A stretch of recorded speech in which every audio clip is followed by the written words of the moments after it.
This is the second lecture on electrostatic potential. If you do not attended the first lecture, then I advise you to first go through the contents of lecture 1 and then see this lecture. So इस lecture ਦੇ ਵਿੱਚ ਆਪਾਂ ਇਹ ਦੇਖਾਂਗੇ ਵੀ electric potential ਕਿਸੇ ਡਾਈਪੋਲ ਦਾ ਕੀ ਹੋਏਗਾ ਜੇਕਰ ਅਸੀਂ ਐਕਸੀਅਲ ਲਾਈਨ, ਇਕੁਏਟੋਰੀਅਲ ਲਾਈਨ ਜਾਂ ਕਿਸੇ ਹੋਰ ਪੁਆਇੰਟ ਤੇ ਕੱਢਣਾ ਹੋਵੇ। ਅਸੀਂ ਇੱਕੋ ਹੀ ਜਨਰਲ ਕੇਸ ਕਰਾਂਗੇ, ਉਹਦੇ ਨਾਲ ਫਿਰ ਸਪੈਸ਼ਲ ਕੇਸਿਸ ਦੇ ਵਿੱਚ ਐਕਸੀਅਲ ਲਾਈਨ ਤੇ ਆਵਾਂਗੇ, ਇਕੁਏਟੋਰੀਅਲ ਲਾਈਨ ਤੇ ਆਵਾਂਗੇ ਤੇ ਕਿਸੇ ਹੋਰ ਪੁਆਇੰਟ ਦੇ ਉੱਤੇ ਦੇਖਾਂਗੇ ਵੀ ਉਹਦਾ ਡਿਸਕਸ਼ਨ ਆਫ ਦੀ ਰਿਜ਼ਲਟ ਕੀ ਬਣਦੀ ਆ। ਲੈਕਚਰ ਦੇਖਣ ਤੋਂ ਬਾਅਦ ਸਾਰਾ ਕੁਝ ਸਮਝ ਕੇ ਡਿਸਕਸ਼ਨ ਸੁਣਨਾ ਨਾ ਭੁੱਲਿਓ, ਕਿਉਂਕਿ ਡਿਸਕਸ਼ਨ ਦੇ ਵਿੱਚ ਬੜੇ ਹੀ ਇੰਪੋਰਟੈਂਟ ਪੁਆਇੰਟ ਇਹਦੇ ਵਿੱਚ ਆਪਾਂ ਲੈ ਕੇ ਆਵਾਂਗੇ। ਤਾਂ ਆਓ ਸ਼ੁਰੂ ਕਰੀਏ। ਜੇਕਰ ਮੇਰੇ ਕੋਲੇ ਇੱਕ ਡਾਈਪੋਲ ਪਿਆ ਹੋਵੇ, ਡਾਈਪੋਲ ਨੂੰ ਤੁਸੀਂ ਜਿਸ ਤਰੀਕੇ ਨਾਲ ਮਰਜ਼ੀ ਰੱਖ ਸਕਦੇ ਹੋ। ਮੈਂ ਤੁਹਾਡੀ NCERT ਬੁੱਕ ਦੇ ਅਕੋਰਡਿੰਗ ਇੱਕ ਪੋਜ਼ਿਟਿਵ ਚਾਰਜ Q ਤੇ ਇੱਕ ਨੈਗੇਟਿਵ ਚਾਰਜ Q ਇਸ ਤਰੀਕੇ ਨਾਲ ਰੱਖ ਲੈਣਾ, ਜਿਨ੍ਹਾਂ ਦਾ ਜਿਹੜਾ ਦੋਨੇ ਚਾਰਜਸ ਦਾ ਡਿਫਰੈਂਸ ਆ ਉਹ ਸਾਡਾ 2a ਹੈ ਤੇ ਸਾਡੇ ਕੋਲੇ the distance from the center is a for each charge। ਤੇ ਇੱਕ ਪੁਆਇੰਟ ਚੂਜ਼ ਕਰ ਲਈਏ ਜਿੱਥੇ ਅਸੀਂ ਇਲੈਕਟ੍ਰਿਕ ਪੋਟੈਂਸ਼ੀਅਲ ਫਾਈਂਡ ਕਰਨਾ ਹੈ। ਸਪੋਜ਼ ਕਰ ਲਈਏ ਮੇਰਾ ਪੁਆਇੰਟ ਇੱਥੇ ਹੈ ਜਿੱਥੇ ਮੈਂ ਇਲੈਕਟ੍ਰਿਕ ਪੋਟੈਂਸ਼ੀਅਲ ਫਾਈਂਡ ਕਰਨਾ ਚਾਹੁੰਦਾ। ਇਹ ਇਸ ਡਾਈਪੋਲ ਦੇ ਸੈਂਟਰ ਤੋਂ r distance ਦੂਰੀ, it is situated at a distance r from the center of the dipole, just like ਇੱਦਾਂ। ਜਿਵੇਂ ਇਹ ਮੇਰੇ ਕੋਲ ਇੱਕ ਪੈਨਸਲ ਹੈ, ਪੈਨਸਲ ਦੇ ਦੋਨੇ ਸਿਰਿਆਂ ਦੇ ਉੱਤੇ ਮੰਨ ਲਈਏ ਆਪਣੇ ਕੋਲੇ ਦੋਨੇ ਚਾਰਜਸ ਪਏ ਨੇ, ਇਕੁਅਲ ਐਂਡ ਅਪੋਜ਼ਿਟ ਚਾਰਜਸ, ਜਿਹੜਾ ਕਿ ਡਾਈਪੋਲ ਬਣਦਾ। ਤੇ ਆਹ ਵਾਲਾ ਮੇਰਾ ਆਬਜ਼ਰਵੇਸ਼ਨ ਪੁਆਇੰਟ ਆ। ਡਾਈਪੋਲ ਨੂੰ ਹੁਣ ਅਸੀਂ ਇਸ ਤਰੀਕੇ ਨਾਲ ਰੱਖਿਆ ਹੋਇਆ, ਆਬਜ਼ਰਵੇਸ਼ਨ ਪੁਆਇੰਟ ਮੇਰਾ ਇਸ ਤਰੀਕੇ ਨਾਲ ਪਿਆ। So this is just the visualization of what we have considered on the board. Okay, ਹੁਣ ਇਸ ਪੁਆਇੰਟ ਦੇ ਉੱਤੇ ਇਲੈਕਟ੍ਰਿਕ ਪੋਟੈਂਸ਼ੀਅਲ ਫਾਈਂਡ ਕਰਨਾ ਹੈ ਅਸੀਂ V equal to question mark at this point। ਇਹਨੂੰ ਸੋਲਵ ਕਰਨ ਲਈ ਸਾਨੂੰ ਕੀ ਚਾਹੀਦਾ? ਸਾਨੂੰ ਕਿਸੇ ਵੀ ਪੁਆਇੰਟ ਦੇ ਉੱਤੇ ਇਲੈਕਟ੍ਰਿਕ ਪੋਟੈਂਸ਼ੀਅਲ ਫਾਈਂਡ ਕਰਨ ਦੇ ਲਈ ਜੇਕਰ ਅਸੀਂ ਫਾਰਮੂਲਾ ਦੇਖੀਏ then V is equal to 1/4 pi epsilon naught Q/R। ਇਹ ਅਸੀਂ ਕੱਲ੍ਹ ਵਾਲੇ ਲੈਕਚਰ ਦੇ ਵਿੱਚ ਪੜ੍ਹਿਆ ਸੀ। What we need is to calculate the electric potential is 1/4 pi epsilon naught is a constant which we can write as it is. We need the charge and the distance where we are going to find the value of electric potential। ਇੱਥੇ ਸਾਡੇ ਕੋਲ ਦੋ charge ਨੇ, ਇੱਕ plus Q ਆ, ਇੱਕ minus Q ਆ। ਅਸੀਂ ਦੋਨਾਂ ਦਾ ਹੀ ਇਲੈਕਟ੍ਰਿਕ ਪੋਟੈਂਸ਼ੀਅਲ ਇੱਥੇ ਫਾਈਂਡ ਕਰਾਂਗੇ ਅਕੋਰਡਿੰਗ ਟੂ ਸੁਪਰਪੋਜੀਸ਼ਨ ਪ੍ਰਿੰਸੀਪਲ। ਦੋਨਾਂ ਦਾ ਰਿਜ਼ਲਟੈਂਟ ਫਾਈਂਡ ਕਰ ਲਾਂਗੇ, ਦੋਨਾਂ ਨੂੰ ਐਡ ਕਰ ਲਾਂਗੇ, ਸਮ ਕਰ ਲਾਂਗੇ, then we will get the total electric potential at P। So coming to the first expression V, let it say V positive for charge plus Q which is placed here। So what will be the electric potential? We will need the charge Q because it is plus Q, so we will write as positive over R। So distance from the charge to P, so let me trace the distance। Suppose it is R1, suppose the distance from charge Q to P be R1, so I will write here as R1। Similarly, what about V negative? The potential of negative charge at point P, so let me write 1/4 pi epsilon naught as it is minus Q upon, so let us consider the distance as R2। So this will be my equation number 1 and this will be my equation number 2. What we are going to do is to find the value of R1 and R2. I need R1 and R2. So what will be the total electric potential? Will be the sum of V plus and V minus. So I will write as 1 upon 4 pi epsilon naught as common to both terms, and inside the brackets q by r1 minus q by r2. So this will be my total electric potential at point P. Now my task is to find 1 upon r1 here and 1 upon r2 here and put the values here to calculate total electric potential. So now this is something interesting which is going to start now. How we can find r1? R1 is here. If I draw a perpendicular on this line, suppose it meets the center line at M. So this is my perpendicular, and let this angle be theta. Theta is the angle through which the point P is inclined with the dipole axis. Actually, the dipole moment is from negative charge to positive, so I can show it here, dipole moment. So actually R is making an angle theta with the dipole moment of the dipole. So this is very important. So remember that theta is the angle between R and dipole moment. So let us going to find R1. So in this right angle triangle, so let me consider point A here and B here. So AMP, in right angle triangle AMP, I am going to apply Pythagoras theorem. So what will be the result? R1 square will be equal to this side. If I consider R is greater than, very greater than A.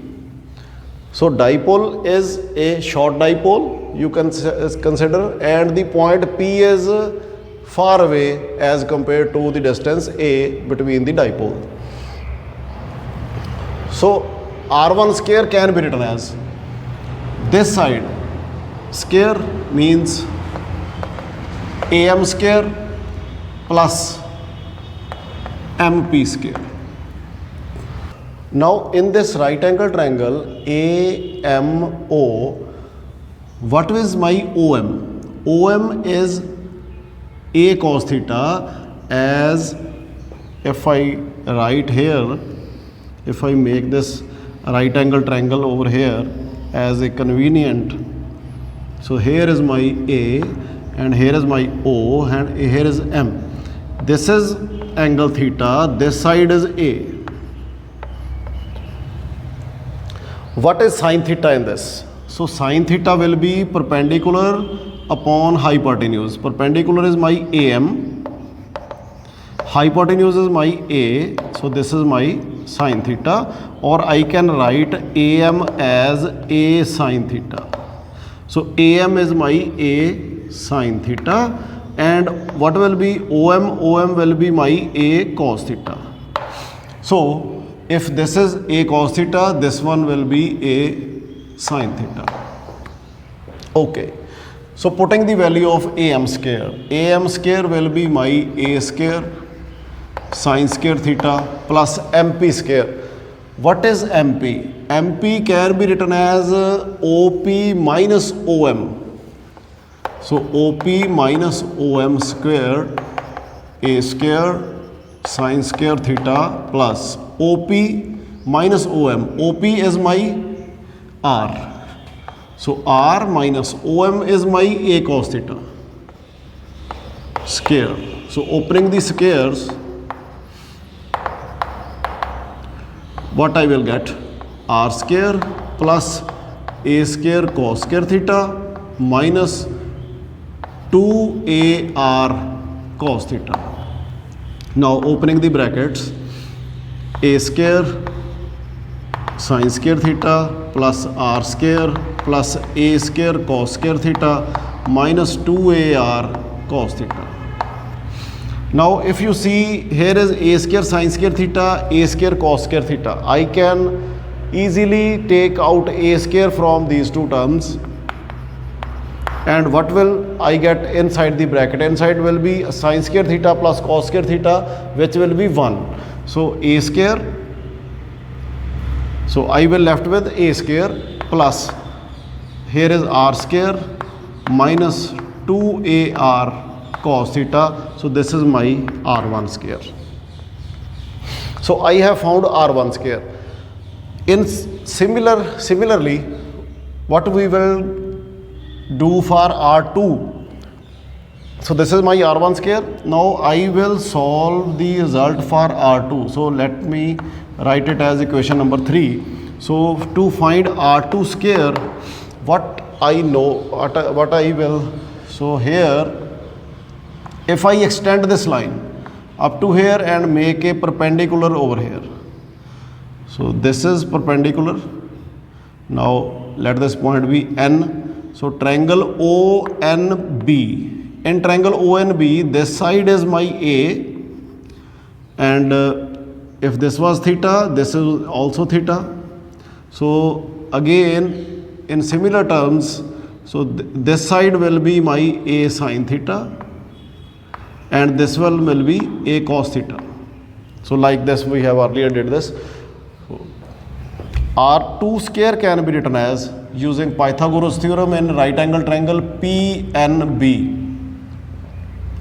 So it will be my NB square plus NP square. NB square plus NP square. Okay, now what is the value of NB square? NB square will be A square sin square theta plus what is NP square? Now NP square can be written as R plus A cos theta.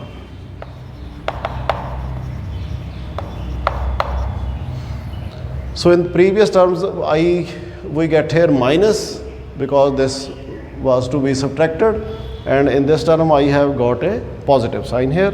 On similar calculations, I will get R2 square as A square plus R square plus 2AR cos theta. So this will be my equation number 4. Here you are getting minus, and here you will get plus AR cos theta. Now I have R1 square as well as R2 square, but I need 1 upon R1, 1 upon R2 to put this in the formula. So now coming to here once again. So now what is my R1 square? Let us write it again, A square plus R square minus 2AR cos theta. Let us take it out R square common. So if I take R square common, at first term I will get A square over R square plus in second term I will get R1 because R square plus R square over R square minus 2AR cos theta over R square. Now in this term we have to make one approximation, as we have considered R is very greater than A. So R square will be much greater than A square. So therefore these terms containing A square over R square, this can be neglected because it will be very negligible, very small, so as to taken into consideration. So I will be left with 1 minus 2A, 1 of R here from will be cancelled.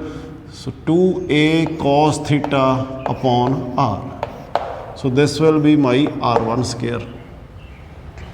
Similarly, R2 square ਦੇ ਵਿੱਚੋਂ ਵੀ ਅਸੀਂ R square common ਕੱਢ ਲਾਂਗੇ ਤੇ ਸਾਡੇ ਕੋਲੇ plus, ਇੱਥੇ minus ਆਇਆ ਸੀ, ਇਸ ਟਰਮ ਦੇ ਵਿੱਚ ਸਾਡੇ ਕੋਲੇ ਪਲੱਸ ਆ ਜਾਏਗਾ. ਸੋ R2 square will be R square 1 plus 2A cos theta upon R. ਸੋ ਇਹ ਸਾਡੇ ਕੋਲੇ ਦੋਨੇ ਰਿਜ਼ਲਟ ਆ ਜਾਣਗੇ. ਹੁਣ ਇਹਨਾਂ ਦੋਨਾਂ ਰਿਜ਼ਲਟਸ ਨੂੰ ਅਸੀਂ 1/R1 ਤੇ R2 ਲੈ ਕੇ ਆਉਣਾ. ਇਹਦੇ ਵਿੱਚੋਂ 1/R1 R2 ਲੈ ਕੇ ਆਉਣ ਲਈ 1 upon R1 ਨੂੰ ਕੀ ਕਰਾਂ ਮੈਂ, R1 ਕੱਢਾਂ, ਦੋਨੇ ਪਾਸੇ ਮੈਂ under root, taking under root both sides.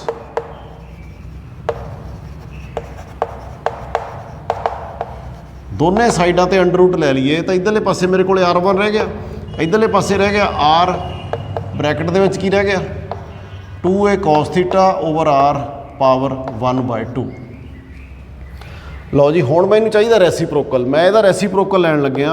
What I will get 1/r1 is 1/r into 1 minus 2a cos theta upon r raise to power -1/2। 1/2 ਨੂੰ -1/2 ਕਰਤਾ। ਇਸ ਟਰਮ ਨੂੰ ਹੁਣ ਅਸੀਂ ਬਾਈਨੋਮੀਅਲ ਥਿਊਰਮ ਲਾ ਕੇ ਖੋਲਾਂਗੇ।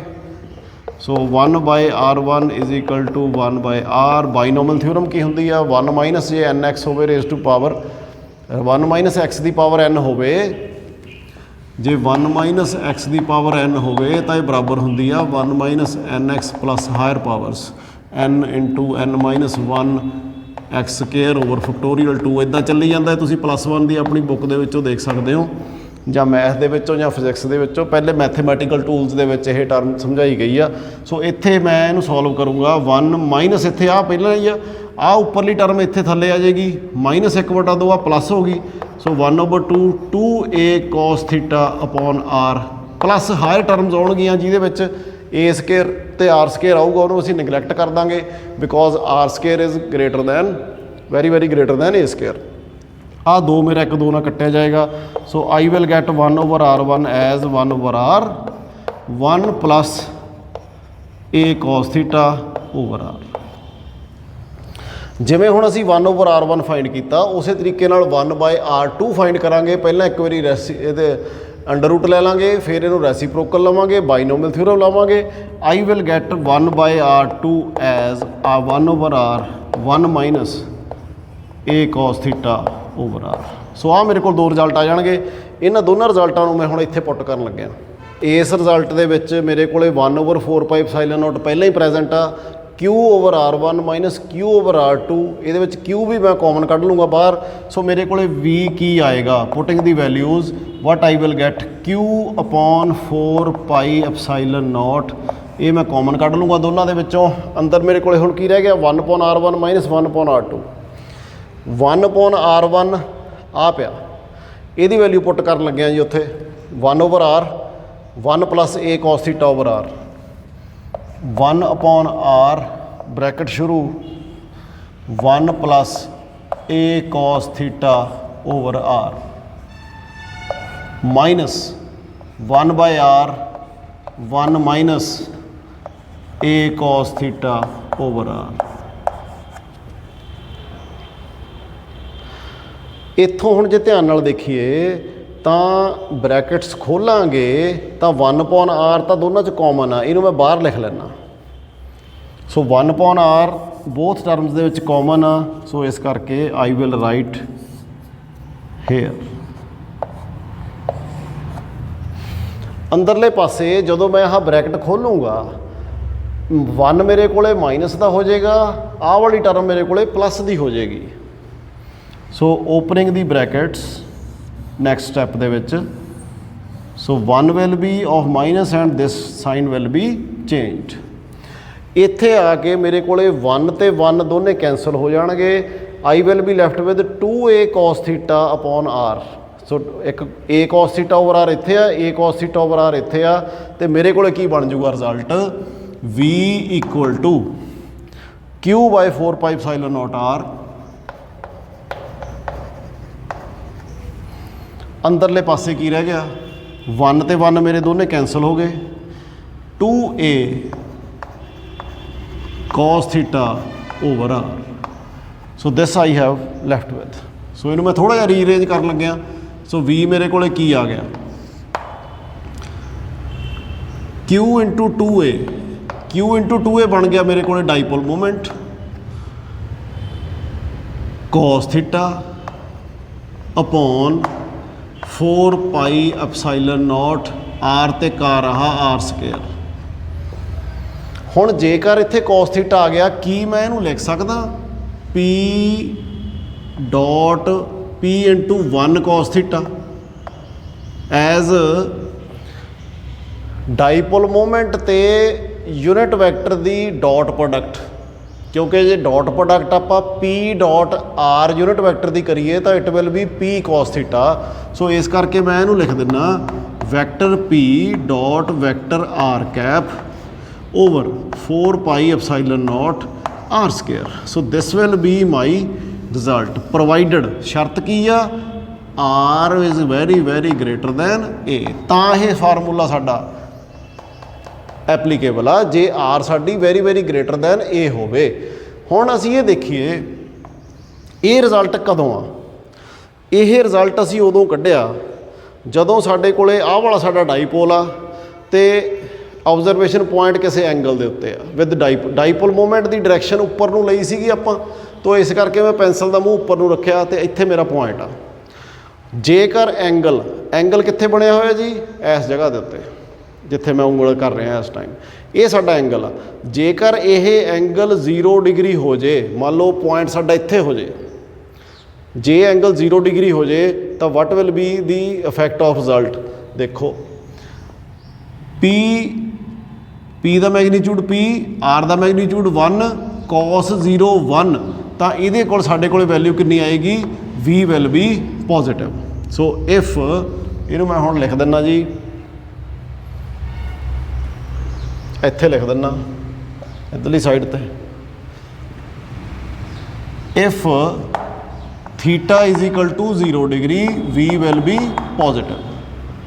ਸੋ ਜੇਕਰ ਡਾਈਪੋਲ ਮੂਵਮੈਂਟ ਦੀ ਡਾਇਰੈਕਸ਼ਨ ਤੇ ਆਬਜ਼ਰਵੇਸ਼ਨ ਪੁਆਇੰਟ ਦੀ ਡਾਇਰੈਕਸ਼ਨ, ਇਹ ਐਕਸੀਅਲ ਲਾਈਨ ਹੋ ਗਈ ਇਹਦੀ, ਐਕਸੀਅਲ ਲਾਈਨ, ਕਿਉਂਕਿ ਐਕਸਿਸ ਦੇ ਅਰਾਊਂਡ ਆਪਾਂ ਆਬਜ਼ਰਵੇਸ਼ਨ ਪੁਆਇੰਟ ਲੈ ਲਿਆ, ਤਾਂ ਮੇਰੇ ਕੋਲੇ potential due to a dipole at axial line, ਜਿੱਧਰਲੇ ਪਾਸੇ ਨੂੰ ਡਾਈਪੋਲ ਮੂਵਮੈਂਟ ਦੀ ਡਾਇਰੈਕਸ਼ਨ ਉੱਥੇ ਪੋਜ਼ਿਟਿਵ ਆਏਗਾ। ਪਰ ਜੇਕਰ ਐਂਗਲ ਆ ਸੀ, ਮੈਂ ਆਬਜ਼ਰਵੇਸ਼ਨ ਪੁਆਇੰਟ ਇੱਥੇ ਲੈ ਆਵਾਂ, ਹੁਣ ਡਾਈਪੋਲ ਮੂਵਮੈਂਟ ਦੇ ਨਾਲ ਆਬਜ਼ਰਵੇਸ਼ਨ ਪੁਆਇੰਟ ਦਾ ਐਂਗਲ ਕਿੰਨਾ ਹੋ ਗਿਆ, 180 ਡਿਗਰੀ ਹੋ ਗਿਆ। Now if theta is equal to 180 degree, cos 180 -1 ਹੁੰਦਾ, ਇਸ ਕਰਕੇ V will be negative. potential will be negative at the points where it is directed opposite to dipole moment. But what about the points at equatorial line?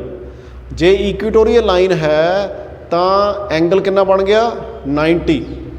So ਇਕੁਏਟੋਰੀਅਲ line ਤੁਸੀਂ ਇੱਦਾਂ ਵੀ ਰੱਖ ਸਕਦੇ ਹੋ, ਇੱਦਾਂ ਵੀ ਰੱਖ ਸਕਦੇ ਹੋ, ਪਰ ਡਾਈਪੋਲ ਮੂਵਮੈਂਟ ਤੋਂ 90 ਡਿਗਰੀ ਐਂਗਲ ਆਬਜ਼ਰਵੇਸ਼ਨ ਪੁਆਇੰਟ ਦਾ। So if angle is 90 degree π/2 cos π/2 is 0, so V will be 0। ਸਾਰੇ ਪੁਆਇੰਟਸ ਜਿਹੜੇ ਇਕੁਏਟੋਰੀਅਲ ਪਲੇਨ ਤੇ ਹੋਣਗੇ, ਆਹ ਵਾਲਾ ਇਕੁਏਟੋਰੀਅਲ ਪਲੇਨ ਬਣ ਗਿਆ ਜੀ ਇੱਧਰਲੇ ਪਾਸੇ, ਸਾਰੇ ਪਾਸੇ ਚਾਰੇ ਪਾਸੇ ਜਿੱਥੇ ਵੀ ਡਾਈਪੋਲ ਮੂਵਮੈਂਟ ਦੇ ਨਾਲ ਐਂਗਲ 90 ਡਿਗਰੀ ਬਣਦਾ, ਉਹ ਸਾਰਾ ਇਕੁਏਟੋਰੀਅਲ ਪਲੇਨ ਹੋ ਗਿਆ, ਉੱਥੇ ਇਲੈਕਟ੍ਰਿਕ ਪੋਟੈਂਸ਼ੀਅਲ 0 ਹੋਏਗਾ। But what about A point over here, ਇੱਥੇ ਸਾਡੇ ਕੋਲੇ ਫਾਈਨਾਈਟ ਵੈਲਿਊ ਹੈਗੀ ਆ ਪੋਟੈਂਸ਼ੀਅਲ ਦੀ, ਤੇ ਜੇਕਰ ਮੈਂ ਇੱਕ ਕੋਨ ਬਣਾ ਲਾਂ ਇੱਦਾਂ ਇਸ ਤਰੀਕੇ ਦੇ ਨਾਲ, ਉਹ ਸਾਰੇ ਪੁਆਇੰਟ ਜਿਹੜੇ ਇੱਕੋ ਹੀ ਐਂਗਲ ਤੇ ਹੋਣਗੇ, ਉਹ ਸਾਰੇ ਪੁਆਇੰਟਸ ਦੇ ਉੱਤੇ ਡਾਈਪੋਲ ਦਾ ਪੋਟੈਂਸ਼ੀਅਲ ਸੇਮ ਹੋਏਗਾ। ਸੋ ਜੇਕਰ ਆਹ ਮੇਰਾ ਡਾਈਪੋਲ ਸੀ ਤੇ ਇੱਦਾਂ ਮੈਂ ਇਹਦਾ ਕੋਨ ਬਣਾ ਲਾਂ, ਆਹ ਪੁਆਇੰਟ ਜਿਹੜੇ ਆਬਜ਼ਰਵੇਸ਼ਨ ਪੁਆਇੰਟ ਤੇ ਹੋਣਗੇ, ਸਾਰਾ ਇਹ ਕੋਨ ਬਣ ਗਿਆ ਇੱਕ, ਤੇ ਇਹ ਕੋਨ ਆ ਜਿਹੜਾ, ਇਹਦੇ ਉੱਤੇ ਜਿੰਨੇ ਪੁਆਇੰਟ ਹੋਣਗੇ ਉਹ ਸਾਰੇ ਕੀ ਹੋਣਗੇ, ਸੇਮ ਪੋਟੈਂਸ਼ੀਅਲ ਤੇ ਹੋਣਗੇ। ਸੋ ਦਿਸ ਵਾਜ਼ ਵੈਰੀ ਇੰਪੋਰਟੈਂਟ ਪੁਆਇੰਟ ਇਨ ਦੀ ਡਿਸਕਸ਼ਨ। ਇੱਕ ਗੱਲ ਹੋਰ, ਜੇਕਰ ਆਪਾਂ ਦੇਖੀਏ ਰਿਜ਼ਲਟ ਨੂੰ, ਰਿਜ਼ਲਟ ਦੇ ਵਿੱਚ ਪੋਟੈਂਸ਼ੀਅਲ ਦੀ ਡਿਪੈਂਡੈਂਸ ਆਈ ਆ ਸਾਡੇ ਕੋਲੇ r² ਦੇ ਇਨਵਰਸਲੀ ਪ੍ਰਪੋਰਸ਼ਨਲ ਡਾਈਪੋਲ ਵਾਸਤੇ। ਪਰ ਜੇਕਰ ਅਸੀਂ ਇਲੈਕਟ੍ਰਿਕ ਪੋਟੈਂਸ਼ੀਅਲ ਦੇਖੀਏ at far a single charge, ਇਹ ਸਾਡੇ ਕੋਲ ਸੀਗਾ Q/R। So dependence of the electric potential for a point charge is reciprocative inverse of distance only, but the electric potential for a dipole depends inversely as the square of the distance। so ਜਿੰਨੀ ਦੂਰ ਜਾਈ ਜਾਵਾਂਗੇ potential ਉਨੀ ਜਲਦੀ ਘਟੇਗਾ। ਸੋ electric field ਦੇ case ਦੇ ਵਿੱਚ cubicle dependence ਸੀਗੀ, ਇਹ ਧਿਆਨ ਰੱਖਿਓ, ਤੇ ਡਾਈਪੋਲ ਦੇ ਕੇਸ ਦੇ ਵਿੱਚ ਇੱਕ R ਫੇਰ ਵੱਧ ਜਾਂਦੀ ਆ, ਚਾਹੇ ਇਲੈਕਟ੍ਰਿਕ ਫੀਲਡ ਆ ਚਾਹੇ ਪੋਟੈਂਸ਼ੀਅਲ ਆ। ਸੋ ਇੱਥੋਂ ਅਸੀਂ ਐਕਸੀਅਲ ਲਾਈਨ ਤੇ ਇਕੁਏਟੋਰੀਅਲ ਲਾਈਨ ਵਾਲਾ ਸਪੈਸ਼ਲ ਕੇਸਿਸ ਯਾਦ ਕਰ ਲੈਣੇ ਆ, ਫਾਰਮੂਲਾ ਯਾਦ ਕਰ ਲੈਣਾ, ਤੇ ਇਹਦੇ ਨਾਲ ਦੇ ਕੁਐਸਚਨਸ ਜੋ ਵੀ ਤੁਹਾਡੀ ਬੁੱਕ ਦੇ ਵਿੱਚ ਐਕਸਰਸਾਈਜ਼ ਦਿੱਤੇ ਹੋਏ ਆ, ਉਹਨਾਂ ਨੂੰ ਕੈਲਕੂਲੇਟ ਕਰਨ ਦੀ, ਸੋਲਵ ਕਰਨ ਦੀ ਕੋਸ਼ਿਸ਼ ਕਰਨੀ ਆ, ਫੇਰ ਹੀ ਤੁਹਾਨੂੰ ਇਹ ਚੰਗੀ ਤਰ੍ਹਾਂ ਕਲੀਅਰ ਹੋਏਗਾ। So thank you very much, have a nice day.